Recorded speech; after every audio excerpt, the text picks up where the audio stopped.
Welcome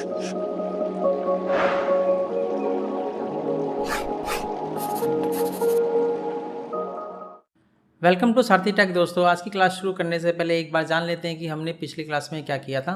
पिछली class में हमने जाना था रूरल गाइड्स और ग्रिड के बारे में, और आज की क्लास में हम क्या करने वाले हैं, आज की क्लास में हम करेंगे डॉक्यूमेंट सेटिंग्स और डॉक्यूमेंट प्रॉपर्टीज़ के बारे में जानेंगे। ये देखिए, जो ये हमारा डॉक्यूमेंट है, जो ये हमारी फाइल है, इसकी सेटिंग से है। इसका मतलब देखिए, हमें इसको चेंज करना पड़ता है। हो सकता है कि हम जो फाइल बना रहे हैं या जो हम गेम एप्लीकेशन एनिमेशन या जो भी हम कर रहे हैं, हमारे पास बहुत सारे प्लेटफॉर्म हो सकते हैं, जैसे टीवी, कंप्यूटर, फ़ोन, टैबलेट और भी बहुत सारे तरीके के अलग अलग डिवाइसेस हो सकते हैं। अब होता यह है कि मान के चलिए मुझे एनिमेशन क्रिएट करनी है और मैं एनिमेशन की वीडियोस है वो यूट्यूब के लिए बनाता हूँ या टीवी के लिए बनाता हूँ। तो टीवी का साइज़ अलग हो सकता है, कंप्यूटर का साइज़ अलग हो सकता है, लैपटॉप हो या हो सकता है फ़ोन पे वो कुछ इस तरीके से दिखे लंबे में या टैबलेट में। तो उसी हिसाब से मुझे अपनी फ़ाइल भी बनानी होती है। अगर मैं जो भी वीडियो बनाऊँगा उसका फ़ाइल जो है जितना साइज़ रखूँगा उस हिसाब से वो डिवाइस में फ़िट बैठेगा। टीवी के लिए बनाना होगा तो मुझे ये साइज़ लेना पड़ेगा, फ़ोन के लिए बनाना होगा तो मुझे ऐसे लंबे में लेना पड़ेगा। तो अगर ये सारी चीज़ें मुझे करनी है तो मैं उसको कैसे चेंज करूँगा। देखिए, कंट्रोल जे जो है इसका शॉर्टकट की है। मैं कंट्रोल जे प्रेस करता हूँ, इसके बाद डॉक्यूमेंट सेटिंग देखिए यहाँ मिल गया है, राइट। ये चीज़ जो है हम यहाँ से भी कर सकते हैं, मोर सेटिंग पे क्लिक करके, और यहाँ मॉडिफाई में जाके भी हम इसको ओपन कर सकते हैं। देखिए, सबसे पहले यहाँ पे है पिक्सल, फिर इसके अंदर इंचेस, पॉइंट्स, सेंटीमीटर, मिलीमीटर। देखिए, ये अलग अलग इसके अंदर जो है यूनिट्स हैं। हम हमेशा पिक्सल में काम करते हैं इसलिए हम पिक्सल में लेंगे, लेकिन अगर हमें इंचेस या पॉइंट या सेंटीमीटर में भी काम करना पड़े तो हम यहाँ से इसको चेंज कर सकते हैं। देखिए, यहाँ पे विड्थ और हाइट है। विड्थ का मतलब इस जो स्टेज है इसकी जो चौड़ाई है इससे है। देखिए, इसकी चौड़ाई अभी है 90-20, ये 0 से स्टार्ट है और यहाँ 90-20, यहाँ पे करीबन 19-20 इसका साइज़ है। और अगर हाइट की बात करें तो ये 10-80 है, यहाँ से यहाँ तक इसकी लंबाई।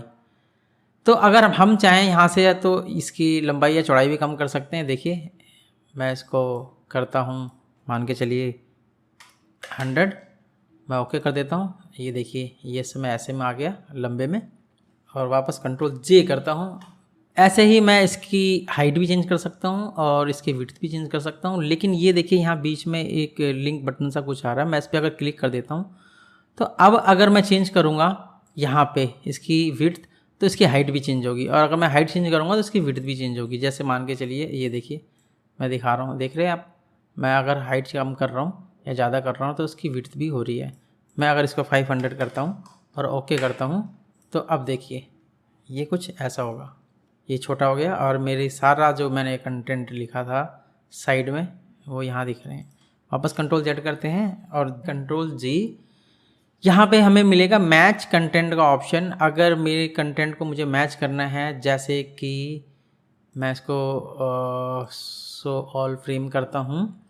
देखिए, अभी क्या है, मेरा कंटेंट सिर्फ यहाँ तक है। देखिए, ये और ये जो यहाँ तक है, और इस एरिया में मैं कुछ नहीं कर रहा हूँ, तो मैं कंट्रोल जे कर रहा हूँ। और मैं अगर मैच कंटेंट पे क्लिक करूँगा, देखिए तो इसने इसको क्या है 1915 और 655 जो है इसका साइज़ कर दिया विड्थ और हाइट का। मैं ओके करूँगा तो देखेंगे ये हिस्सा जो है हट चुका है। क्यों? क्योंकि वो हिस्सा इसका एक्स्ट्रा था। देखिए, ये मेरा कंटेंट यहाँ से यहाँ तक है, राइट। और यहाँ से अगर हम देखेंगे तो ये यहाँ से यहाँ तक है। अगर मैं इसको भी छोटा कर दूँगा तो ये और भी छोटा हो जाएगा ऐसे में। चलिए कंट्रोल जेड करते हैं और वापस कंट्रोल जी करते हैं, राइट। मैच कंटेंट्स के बाद यहाँ पे स्केल कंटेंट। देखिए क्या है कि अगर मैं स्केल कंटेंट पे क्लिक कर देता हूँ तो इसके साथ साथ में यहाँ लॉग्ड एंड हिडन लेयर्स हैं, यहाँ लेयर्स होती हैं। अगर हमने किसी को लॉग या हिडन कर रखा है तो उसके साथ साथ ये उस पर जो कंटेंट होगा वो भी स्केल होगा। अभी स्केल कंटेंट है, कहने का मतलब ये है कि पिछली बार जो मैंने मैच कंटेंट किया था तो उसने क्या करा था कि जितना एरिया था, जितनी ज़रूरत थी उसके हिसाब से उसको मैनेज किया था। अगर मैं अभी स्केल कंटेंट पे क्लिक करके अब मैं चेंज करता हूँ तो मेरा जो ये कंटेंट है ये भी इसके साथ से एडजस्ट होगा। मैं इसको 720 करता हूँ और एंटर करता हूँ, राइट। और अब देखिए यहाँ पे क्या हुआ कि इसने यहाँ से इसको कट नहीं किया, इसने मेरे कंटेंट को भी छोटा कर दिया इस स्टेज के हिसाब से। तो कई बार ऐसा होता है कि एनिमेशन बनाने के बाद अगर हमें कुछ भी चेंजेस करने पड़ते हैं तो हम अपनी ज़रूरत के हिसाब से उसको इस तरह से चेंज कर सकते हैं। चलिए कंट्रोल जेड करते हैं और वापस हम कंट्रोल जे करते हैं। इसके बाद यहाँ पे हमें एंकर जो है हम सेट कर सकते हैं किसी भी स्टेज का, लेफ़्ट राइट या टॉप या बॉटम कुछ भी, और ओके करेंगे तो वो सेट हो जाएगा। ये अब मैं आगे चल के हम जब मूवी क्लिप ग्राफिक सिंबल्स पे काम करेंगे तो मैं आपको बताऊंगा। और ये ज़्यादातर जो है कोडिंग के पर्पज़ से यूज़ होने वाला सेटिंग है। आगे यहाँ पे है स्टेज कलर। देखिए मैं यहाँ से इसका स्टेज कलर चेंज कर सकता हूँ, ओके करूँगा स्टेज कलर चेंज हो जाएगा। कंट्रोल जे करता हूँ वापस, यहाँ से मैं इसका फ्रेम रेट कम या ज़्यादा कर सकता हूँ। और ये मोड है एडवांस लेयर का, मैं इसको ऑन ऑफ भी कर सकता हूँ। जब हम लेयर के बारे में जानेंगे तो उसको सीखेंगे। अभी के लिए हम इसको ओके कर देते हैं। देखिए जो भी साइज़ है हम इसको मेक डिफ़ॉल्ट भी कर सकते हैं, जो भी सेटिंग करी है हम मेक डिफ़ॉल्ट कर सकते हैं। ये मेक डिफ़ॉल्ट होने के बाद जैसे ही हम ओके करेंगे तो हम जब भी फाइल लेंगे तो वो इसी सेटिंग के हिसाब से खुलेगी। चलिए अभी ओके करते हैं। डॉक्यूमेंट सेटिंग के बाद हम चलते हैं आगे और आगे देखते हैं how to change document properties. देखिए ये डॉक्यूमेंट प्रॉपर्टीज़ है, यहाँ पे मैं आपको दिखा दूँगा। ये डॉक्यूमेंट प्रॉपर्टीज़ है, आपको ये दिखाई दे रहा है यहाँ पे। इसके अंदर कुछ चीज़ें हैं वो मैं आपको बता दूँ। देखिए यहाँ सबसे पहले हमें जो ये ऑप्शन है ये दिखाई दे रहा है स्नैप टू ऑब्जेक्ट। देखिए यहाँ पे क्या है कि अगर कोई दूसरा ऑब्जेक्ट है तो उस ऑब्जेक्ट को मैं इस ऑब्जेक्ट से स्नैप कर सकता हूँ। मैं इसको ऑन या ऑफ कर सकता हूँ, ठीक है। यहाँ पे देखिए हम स्नैप टू अलाइन कर सकते हैं। अगर कोई ऑब्जेक्ट है तो मैं उसको अलाइन कर सकता हूँ इस ऑब्जेक्ट से। ये देखिए ये राइट। और देखिए यहाँ पे क्या है, रूलर्स हैं, मैं इसको ऑन ऑफ कर सकता हूँ, शो और हाइड कर सकता हूँ। और यहाँ पे जो है लॉक गाइड्स है, अगर मैंने कोई रूलर से गाइड निकाला है तो मैं इसको लॉक कर सकता हूँ। चलिए मैं दोबारा अनलॉक करता हूँ और इस गाइड को यहाँ से क्लियर कर देता हूँ। और अब आगे चलते हैं। देखिए ये पब्लिश सेटिंग है, यहाँ पे प्रॉपर्टीज़ में, डॉक्यूमेंट प्रॉपर्टीज़ में ये डिफ़ॉल्ट है। हम इसको भी चेंज कर सकते हैं मोर सेटिंग पे जाके, लेकिन हम ये सारी चीज़ें आगे देखेंगे। अभी वापस हम डॉक्यूमेंट सेटिंग्स पे आते हैं। जैसे मैंने बताया हम यहाँ से विड्थ और हाइट चेंज कर सकते हैं। ये देखिए यहाँ से विड्थ और हाइट है, राइट। वापस कंट्रोल जेड कर सकते हैं। इसको लॉक को अनलॉक कर सकते हैं। लॉक को अनलॉक करने के बाद ये विड्थ और हाइट जो है मैं अलग अलग दे सकता हूँ, राइट। और ये मैच कंटेंट वाला जैसे मैंने बताया कि मैं मैच कंटेंट भी कर सकता हूँ, उस हिसाब से ये मैच हो जाएगा। अभी मैं क्लिक करता हूँ तो देखिए ये साइज है इसका, विड्थ और हाइट। वापस चलते हैं और इसके बाद देखिए स्केल कंटेंट वाला भी मैं बताया मैंने आपको कि स्केल कंटेंट भी कर सकते हैं। अगर मैं इस पे स्केल करके अब इसको चेंज करूँगा तो इसके साथ साथ इसमें जो कंटेंट है या जो एनिमेशन है या जो फाइल में ऑब्जेक्ट है वो भी स्केल होगा, वो भी इसके साथ छोटा या बड़ा होगा। यहाँ से देखिए मैंने बताया था हम कलर चेंज कर सकते हैं, राइट।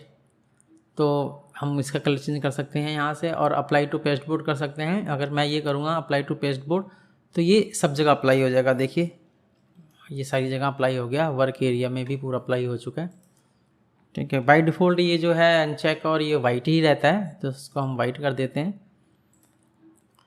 देखिए अभी हम समझते हैं यहाँ पे FPS। देखिए FPS क्या है कि फ्रेम रेट पर सेकंड, यानी कि इसको बोलते हैं FPS। अभी 1 सेकंड में ये है 24 फ्रेम, 1 सेकंड ये दिखा रहा है, यहाँ 24 फ्रेम है, कवर करेगा। अगर मैं इसको बढ़ा देता हूँ, मैं इसको 60 कर देता हूँ तो ये क्या करेगा, 1 सेकंड में 60 फ्रेम कवर करेगा। देखिए अब ये 1 सेकंड जो है, ये देखिए 1 सेकंड में 60 फ्रेम। तो मैं इसको वापस 24 कर देता हूँ और ये देखिए 24 वापस आ गया। तो इसको हम कम और ज़्यादा कर सकते हैं। बाय डिफ़ॉल्ट ये 24 ही रहता है क्योंकि एनिमेशन में हम 24 ही यूज़ करते हैं। और अगर मैं स्केल स्पेन को ऑन करके चेंज करूँगा तो मैं आपको बता दूँ वो कैसे काम करेगा। मैंने एक यहाँ फाइल ली है, मैंने इसमें पहले एक एनिमेशन बना ली है।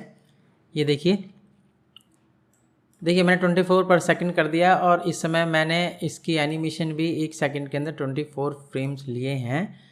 और अब मैं क्या करता हूँ, इसको ऑन करता हूँ और यहाँ मैं डालता हूँ 60। तो देखिए ये 60 यहाँ तक आ गया, राइट।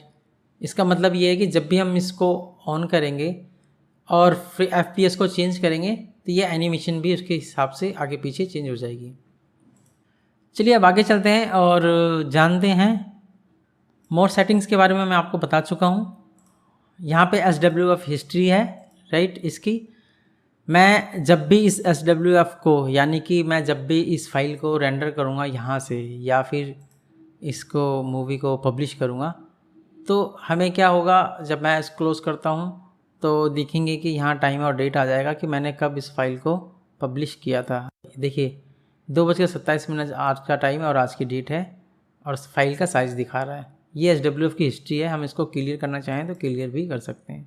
यहाँ नीचे दे रखा है एक्सेसिबिलिटीज़। मैं इसको आपको आगे आने वाली क्लास में बताऊँगा कि ये कैसे काम करता है।